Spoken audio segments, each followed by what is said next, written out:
Your blood pressure can go low, so you can feel a bit woozy sometimes. It's got a lot of medical effects on the body. And is there any negative?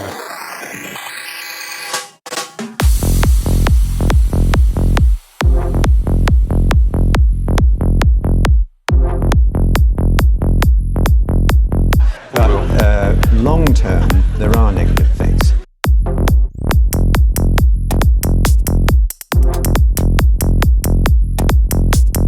So if you wanted to get started, would you recommend this as a good first step? This stuff is all legal. No, it's not. What, these things? No, but if you has got it in your home, then that is cool, isn't it? No, it's all illegal. It's all against the law. But if you was using it for personal use or whatever, it is legal if you was got like half a kilo or something like that. I wouldn't like to try that on. All right. What if it's your religion?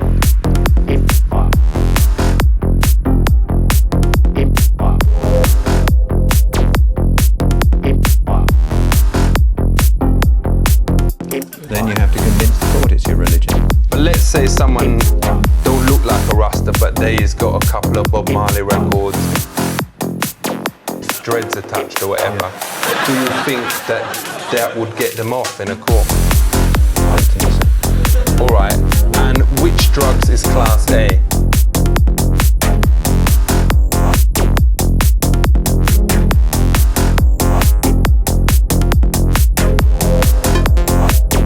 Class A drugs are mainly the heroin and cocaine type of drugs. Does Class A absolutely guarantee that there is better quality?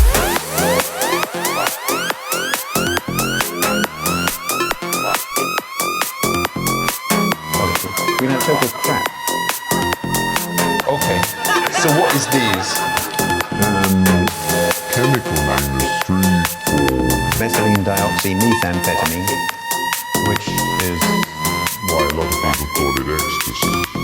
Ain't the most worrying thing about these though That it actually make you enjoy house music.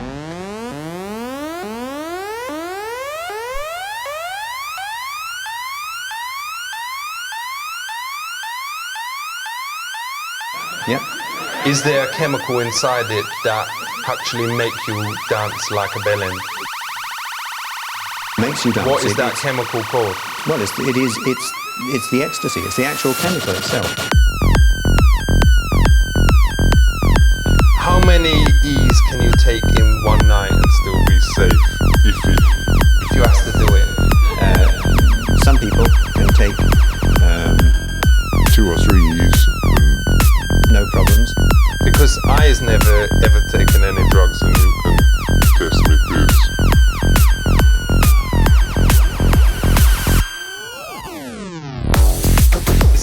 family name obviously. But he say that he has taken 22 E's in one night. Feel well, he said it was like, you know, he found it difficult to get to sleep.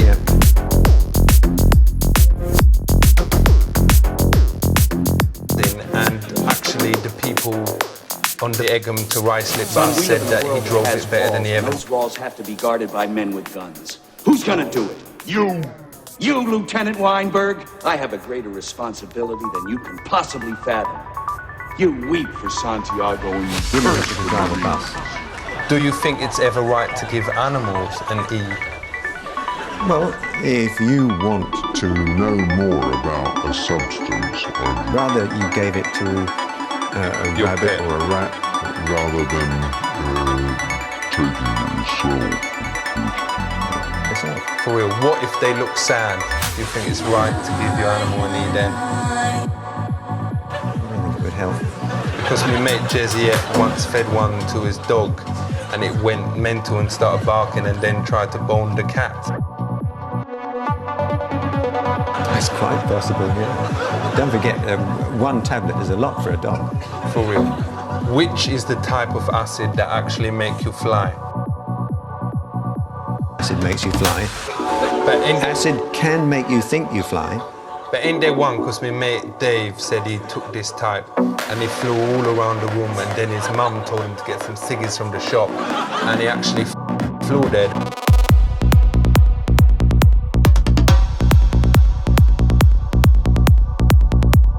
Yeah. And flew back and was back in like 5 seconds or whatever that he'd forgotten to buy.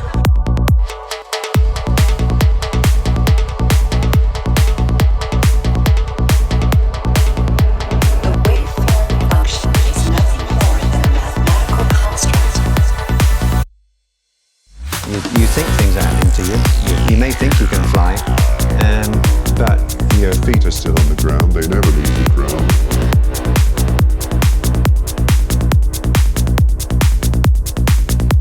And if you're not careful, you might trip up and hurt yourself. So, with the whole thing here, what is the lesson, the real lesson that people out there need to know?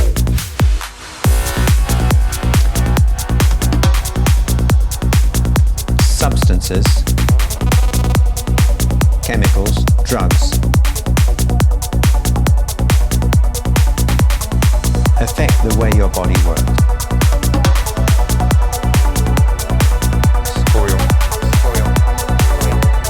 Your body is beautifully constructed.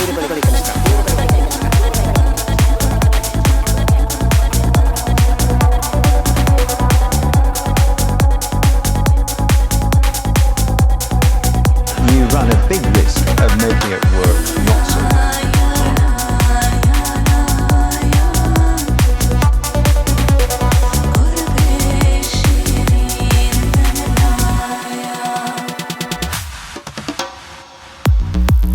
If you believe drugs don't do anything good for us, do me this favor, will you? Go home tonight, take all your albums and tapes, okay, and burn them. Because you know what? The musicians who made all that great music, real fucking high on shit. The Beatles were so high, they let Ringo sing a couple of tunes. Tell me they weren't partying. We all live in we all live, you know how fucking high they were when they wrote that song?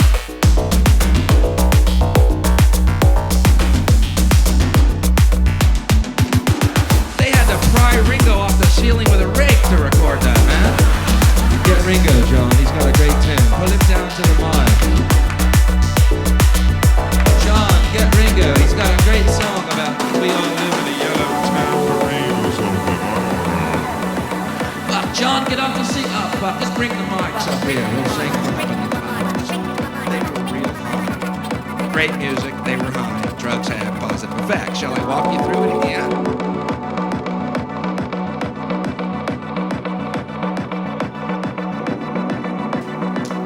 Gotta have an enemy though, because we're so miserable. We gotta keep blaming something, right? Let's blame some more stuff. Drugs, good.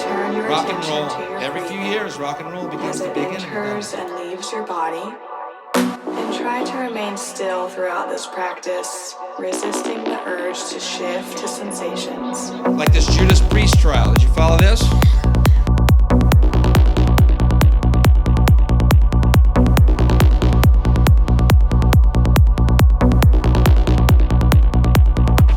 You know the story? 2 kids, big fans of Judas Priest, listened to this album and then went out and killed themselves, and the parents sued the band Judas Priest.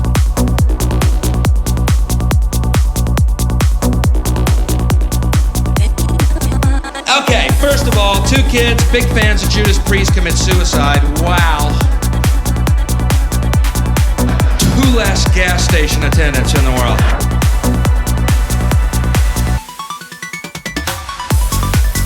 I don't want to sound cold or anything, but we didn't lose a cancer cure here. And hey, most stations are self-service now anyway, so we saved them a long, troublesome job search.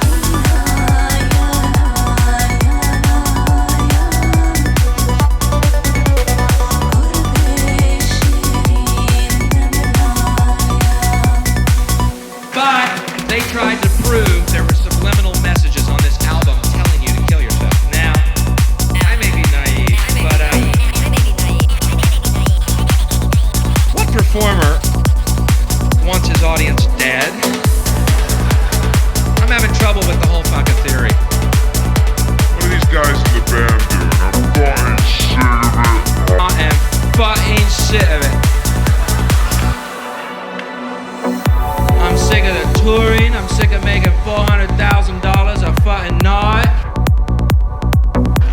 sick of the free drugs, the free booze, and the groupies blowing me dawn to fucking up.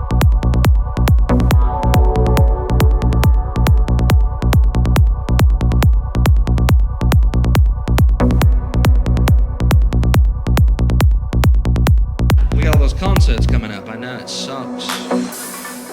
Unless... Ian, Nigel, come in. I just had a fucking idea, man. What if, Ian, what if, let's just say what if.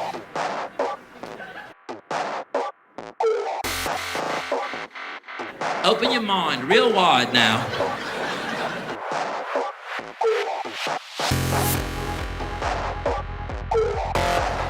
What if we kill the fucking audience?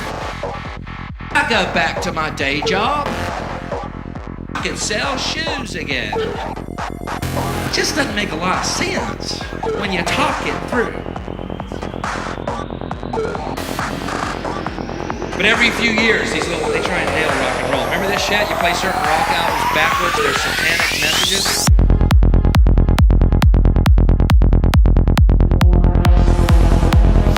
Let me tell you something. If you're sitting around your house playing your albums backwards, you are Satan.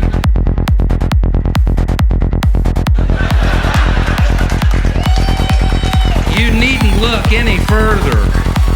And don't go ruining my stereo to prove a fucking point.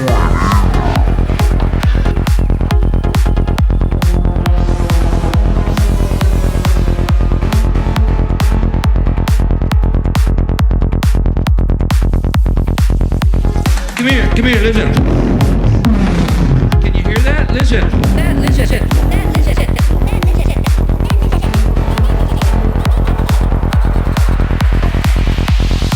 This is Houston, go ahead. You cut it out. It's brand new, man. What the fuck are you doing?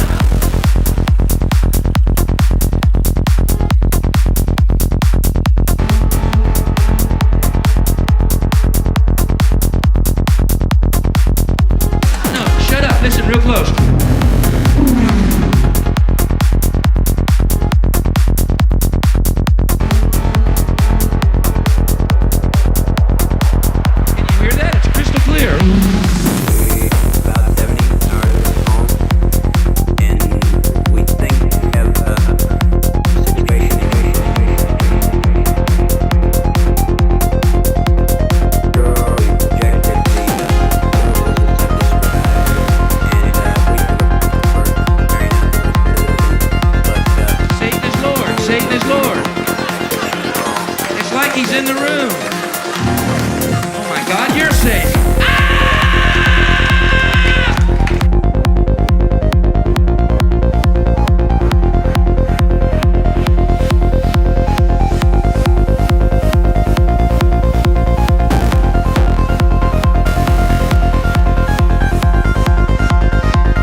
Är det här Föräldraföreningen mot narkotika? Det är Riksförbundet Föräldraföreningen mot narkotika, ja.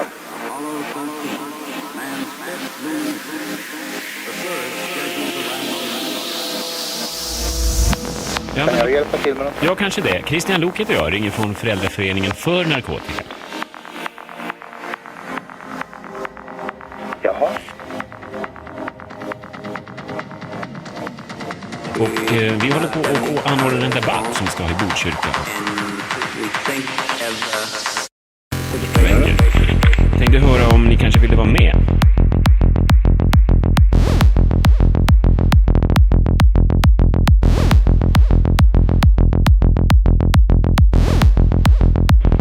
Vad är frågan för? Jag känner inte till er organisation.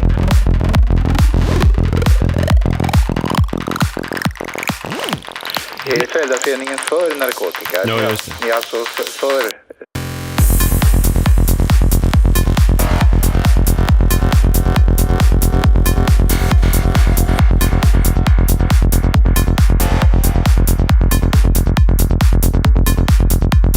Ja, vi är väl för en sansad narkotikadebatt, kan man säga.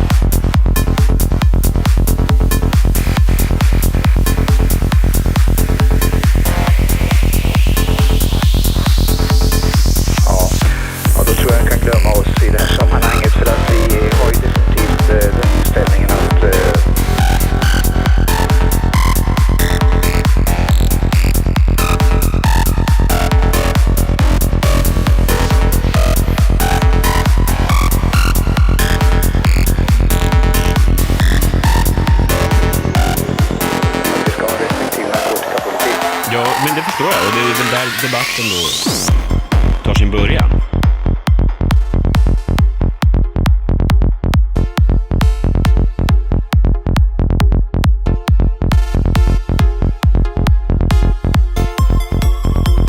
Vi kör lite på den här med pojken och vargen mentaliteten.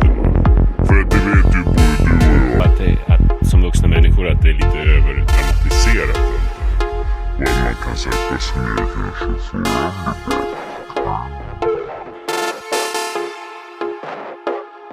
gärna i en aula framför elever. Och så har vi under mottot 8 miles high. Berätta gärna lite grann om er organisation samtidigt så kan se om vi kan träffas på något sätt. Ja, just det. Vi går under parollen på så gärna med Gud. Bra, tune in, turn on, drop out. Sätt igång bara. Ja, bra.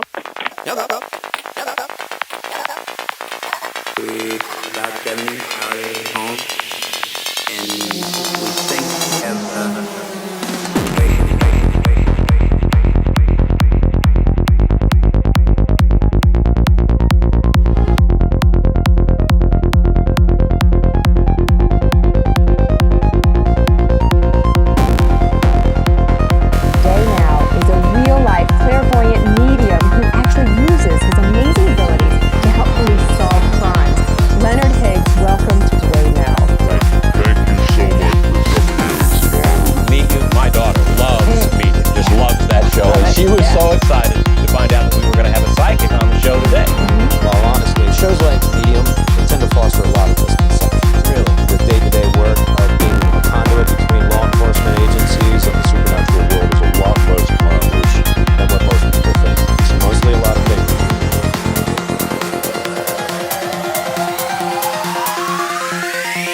Well, what about your techniques that you use? The other night I saw this movie where the psychic detective solved this crime because he was able to read blood writing on the wall. Ooh, creepy, creepy. Well, honestly, I've only seen blood writing 2 or 3 times.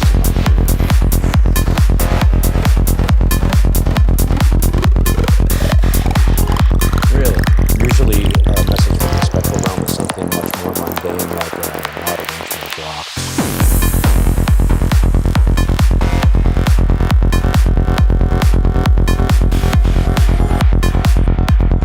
So once you get a sign, how do you know what it means? Yeah. Well, it depends.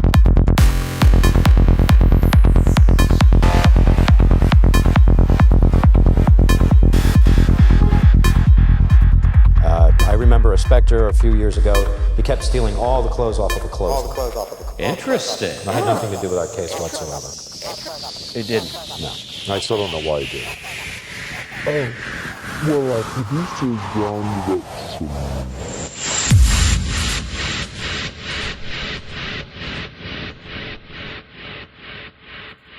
Clairvoyant medium would scream like that. That's just very unprofessional. Oh, now this is neat. Here, Patricia Arquette's character in Medium is getting a message about a death from a micro, something like this. This is just not very realistic. Clues that you get from visions, they're not obvious like that. No, that's not it. That's they have like that. Yeah, exactly, exactly, because a lot of ghosts give false information.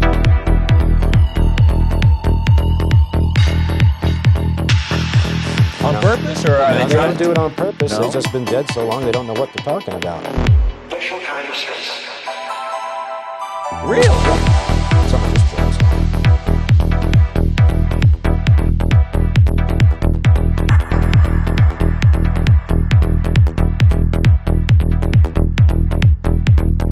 You know, it would be neat if Leonard could communicate with a ghost right here in the studio, right now. Oh, now that would really be something. That'd be helpful. Now that I've already talked to your producer about this, it just wouldn't make for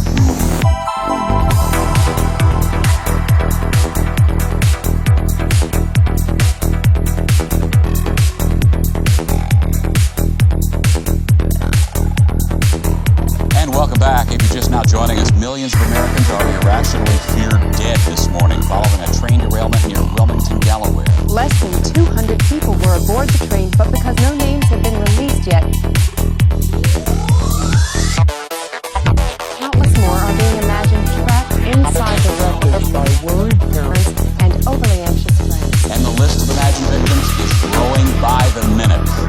brothers-in-law who live in Delaware who usually drive with the possibility that I'm out of train. Two friends who went to Delaware on a business trip and may have been next to the tracks for some reason when the train derailed. And sadly, we're getting reports that even those who have never been to Delaware are now also among those irrationally thought killers.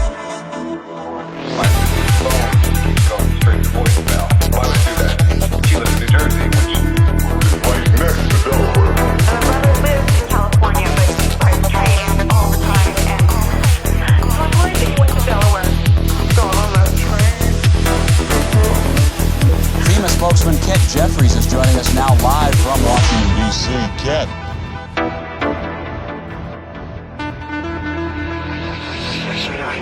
How bad is this? Well, it's one of the worst disasters this country has ever seen in terms of completely unsolved. And people are grieving based on virtually nothing. What can they do? Stop all If you can't get a hold of them, it doesn't mean that they're dead.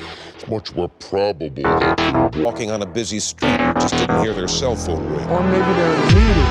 Right, we estimate 40% of those believed dead are just in a meeting. Kent, what is FEMA doing to mitigate this? Oh, Tracy, we're setting up reassurance shelters in YMCAs and school gymnasiums nationwide where folks can stand in a big room with literally everyone they have ever known and keep them within their field of vision. Hopefully that will ease some of the panic. So there's a possibility that nobody at all has No, died. Tracy, some people are definitely dead. Bodies are simply cold out of the ground. However, the likelihood that any of your viewers knew them personally points. Well, that's a relief. It's much more likely that someone you know died today due to something wholly unrelated to this train accident, like medical problems, car accidents, being shot, freak accident, falling down a flight of stairs, electrocution, accidental strangulation, random organ failure, drug overdose, surgery gone wrong. Mr. Jeffries, thank you so much. Oh, and we are just now getting word from Homeland Security that they're now warning people that their fears may spiral into a wholly new fear, that their loved ones never existed at all, or existed at all, or existed at all, or existed at all, or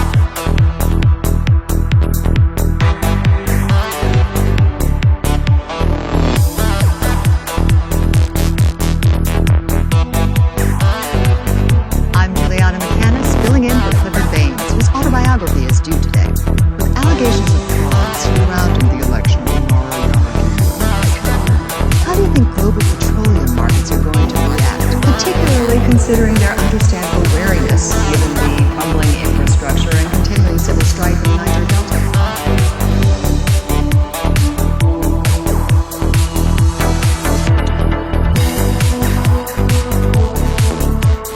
Certainly, that's an important question.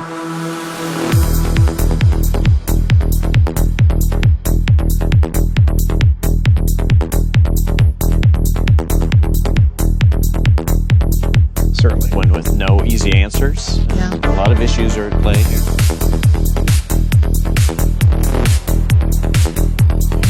I agree.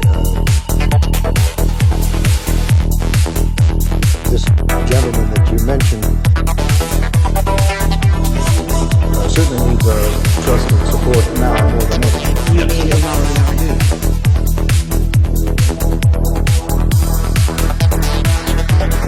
Yes. Well, I think that the reason that this situation is so volatile is because the factors involved. That's exactly what I was just going to say. I just want to bring some issues to light. Overlooking here, we all know clearly Well, Nigeria has a 14 million population.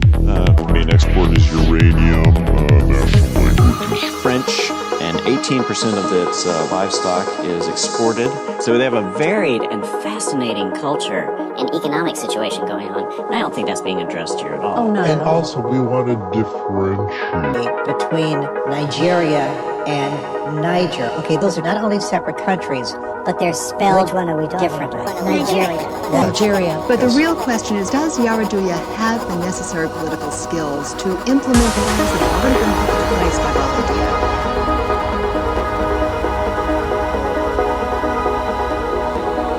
Particularly, I would say, the International Monetary Fund's Structural Adjustment Program. Yes, I would say that. Definitely, the comparisons are there. But do you see Yar'Adua following in the steps of outgoing President Olusegun Obasanjo? Or more like former President Ibrahim Babangida? Yes, I could.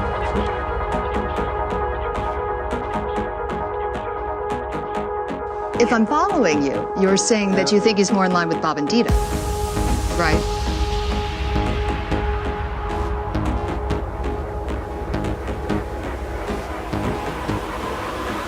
I disagree with that. They're very different. You.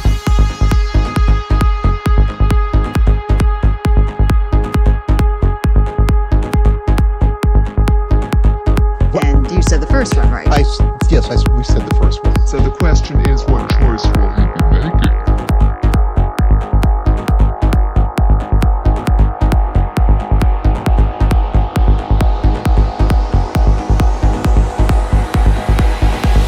The right choice is to support the right answer. Right. The right answer To the right person. What the question was in the beginning. Which is the exact answer that you said. I have to say, though, I disagree.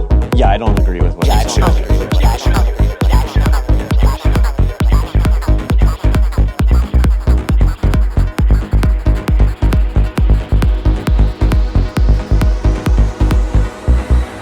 Despite the growing number of death row inmates who've been exonerated due to DNA evidence, the court reaffirmed the legality of the death penalty on the grounds that it is, quote, totally badass.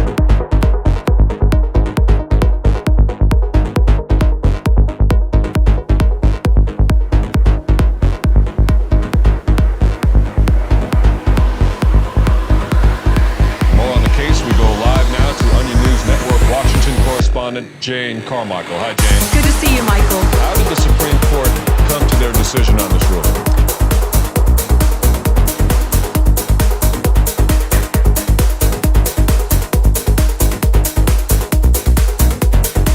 Well, Michael, it began this morning when the lawyers for the petitioner presented to the court a videotaped lethal injection.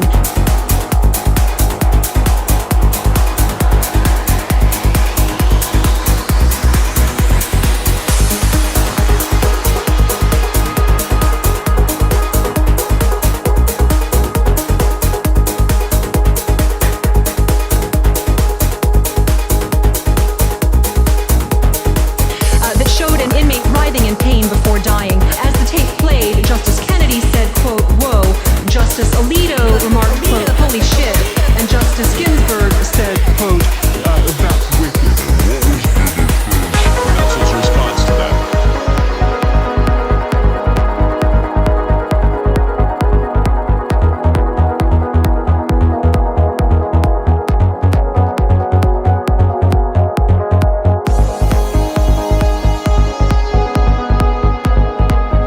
Well, following the video, Chief Justice John Roberts said, while evidence presented to the court indicates a degree of fallibility in the procedural methods of capital punishment, it is the opinion of this court that the practice remains hella fucking balls to the wall awesome.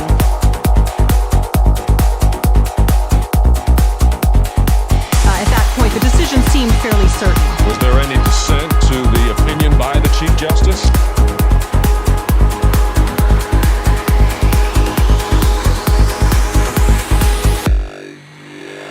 Actually, very little. Justice Clarence Thomas supported the argument immediately, citing the precedent set by the movie 300, in which the offending parties were, quote, kicked into a huge fucking pit.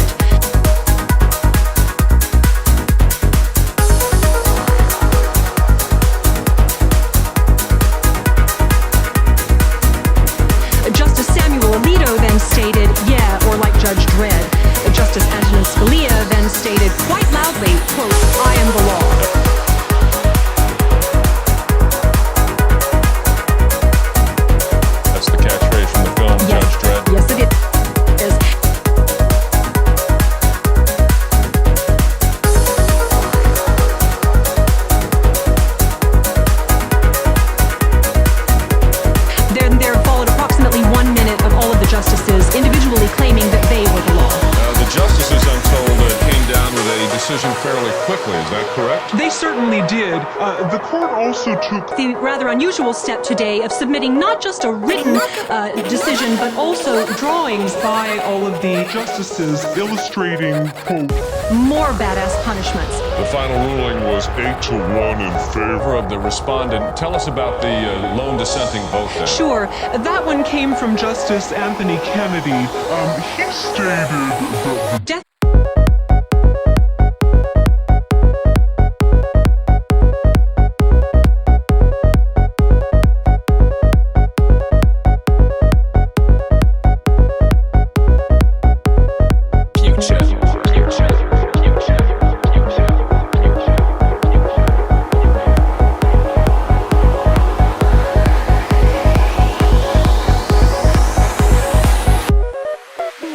Bold action from the White House on immigration this week as a new executive order is aiming to deter migrants by stationing hundreds of socially awkward men at the southern border. Immigration officials hope the men's generally off-putting demeanor and strained attempts at conversation could curb illegal border crossings by at least 30%. ONN's Everett Fletcher was at the border for the rollout of these painfully introverted freaks and joins us now. That's right. The new policy went into effect just days ago, with socially awkward men deployed at border checkpoints across Arizona and Texas.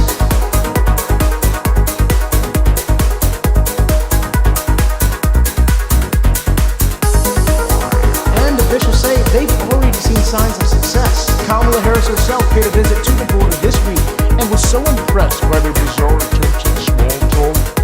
She vowed that her administration would actually double the number of mouth-breathing men staring at the ground along these checkpoints. That's interesting to note because this executive order is Democrats' most aggressive crackdown on immigration yet, calling for these men to, quote, wear ill-fitting clothes, demonstrate a complete inability to tell when a conversation is over, even to offer to drive the immigrants wherever they're going. Some really strong language. Strong but effective. We've already heard reports of migrants, sometimes entire families, changing their minds when they get to the border and turning around immediately.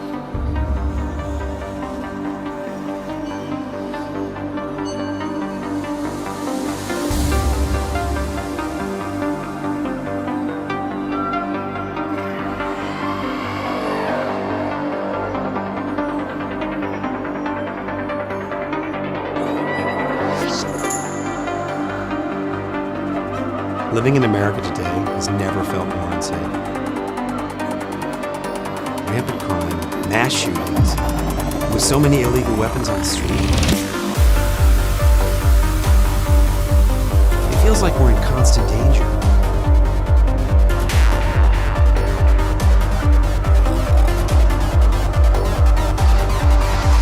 While I wish it weren't the case, sometimes it feels like owning a gun is truly the only way to protect myself.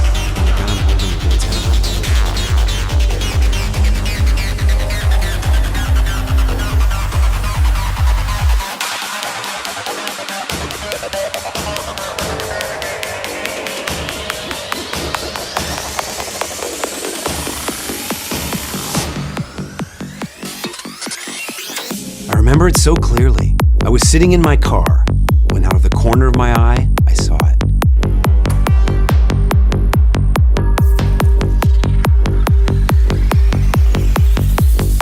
It was me.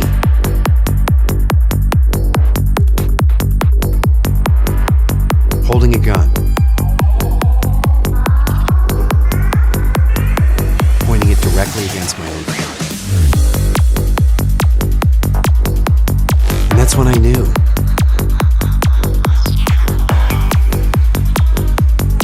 I needed a gun.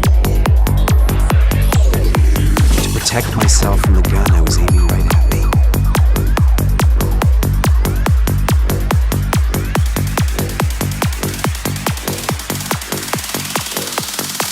People say we don't need guns.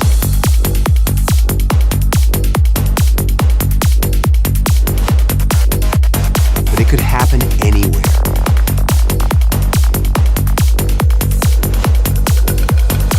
At the grocery store.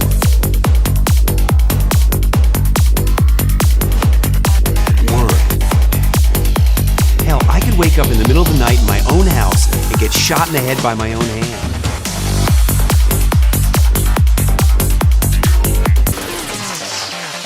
At least now that I have a gun in my other hand, I feel like I can defend myself.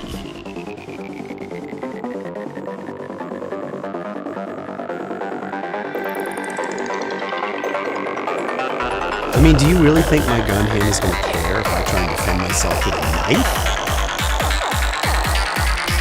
That's why I bought a rifle. The truth is, I don't want to use it, and I'm not sure I could ever live with myself if I did.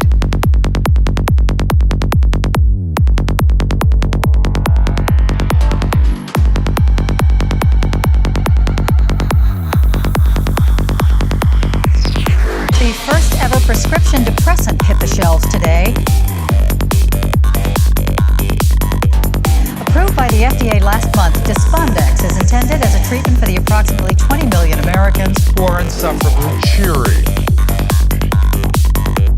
Tests prove the drug is effective at reducing a range of symptoms.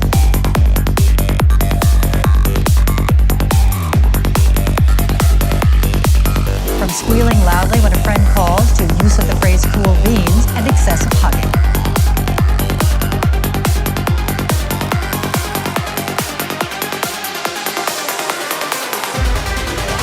Dr. Alman Way calls the drug a huge step forward in the battle against exuberance.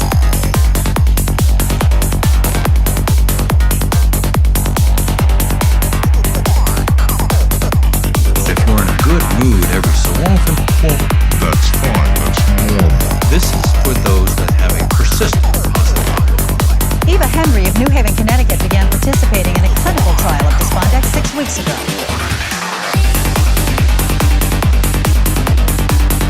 I was always tough with pups. Their outfits were Yeah, so beam at everyone. eye contact with me. I didn't realize life didn't feel good.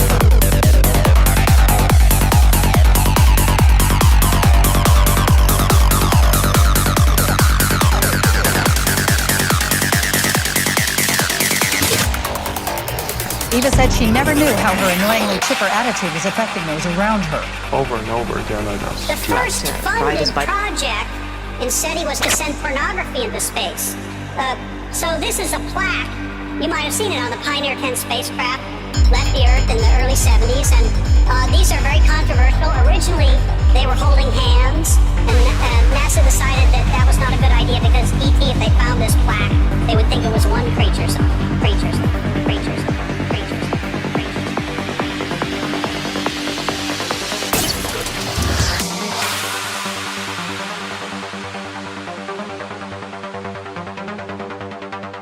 Ride his bike down to the botanical garden with me, no matter how many times he said no. And she was always smiling, but I didn't know what to do about her. I used to think, why am I the only one trying to set up single friends with each other? And now I realize I was sick. I need a treatment. Eva says the drug may have saved their marriage.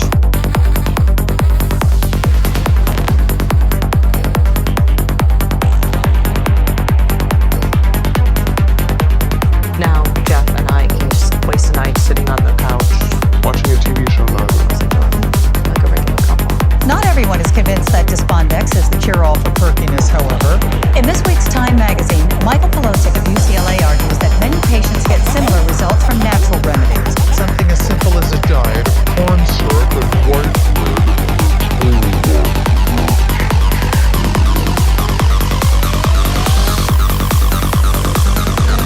When shots rang out at a suburban mall, our team rushed to the scene. Was anyone injured or killed? Had the shooter been apprehended or was he still on the loose? We had no information whatsoever.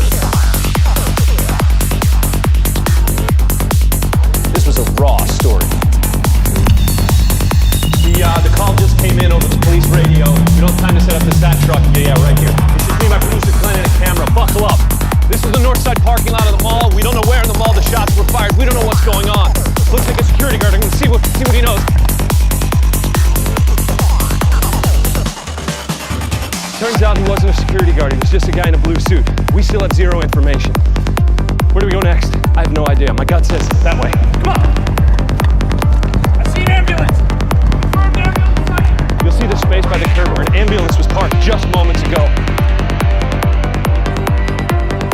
I can still still feel the residual heat. Where did the ambulance go? Was anyone inside? One thing was clear, this story had yet to unfold. I managed to track down an employee. Hey!